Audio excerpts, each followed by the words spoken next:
Continue our coverage on yesterday's Arizona Supreme Court ruling that upheld the 1864 law that criminalizes abortion here in our state.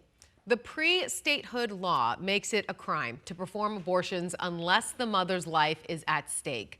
Several state officials reacting to the ruling yesterday.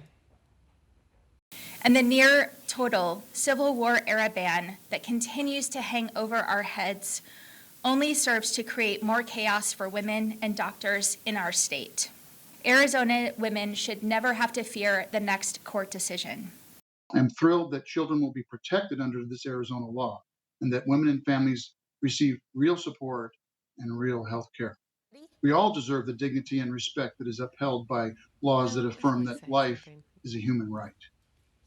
So 12 News journalist Tricia Hendricks, she's here now sharing what could go into effect where things stand right now. Yeah, a lot of people are wondering, Tricia, could this be overturned?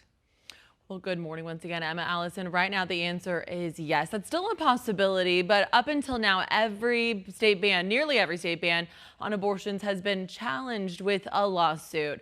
Overnight, we've learned state legislators could repeal the ban or voters could overturn it come November. And that's if abortion rights groups succeed in placing a measure on the ballot, enshrining abortion protections into the state constitution. So now all eyes are focused on the state legislature, wondering how they're going to respond. Meanwhile, State Representative Matt Gress says he expects the vote to repeal the ban as soon as today. Here's his message to fellow Republicans saying that we don't need to repeal the ban. To tell a woman that she may not get an abortion under any circumstance unless her life is in danger or else we're going to jail you and the doctors, that's not a workable policy.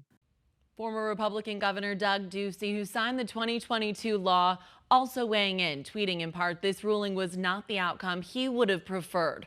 Republican state senators TJ Shope and Shauna Bullock are both sharing calls to repeal the ban, but support the other state law that bans abortion after 15 weeks passed back in 2022, a couple of years ago. Coming up at 6 a.m., we're taking a closer look at what's going to happen if the decision isn't overturned by state legislators. Allison, Emma. Thank you so much. And as we continue our coverage now, Planned Parenthood Arizona is saying they will continue to provide abortion care through 15 weeks of pregnancy into next month. That's when enforcement is expected to begin.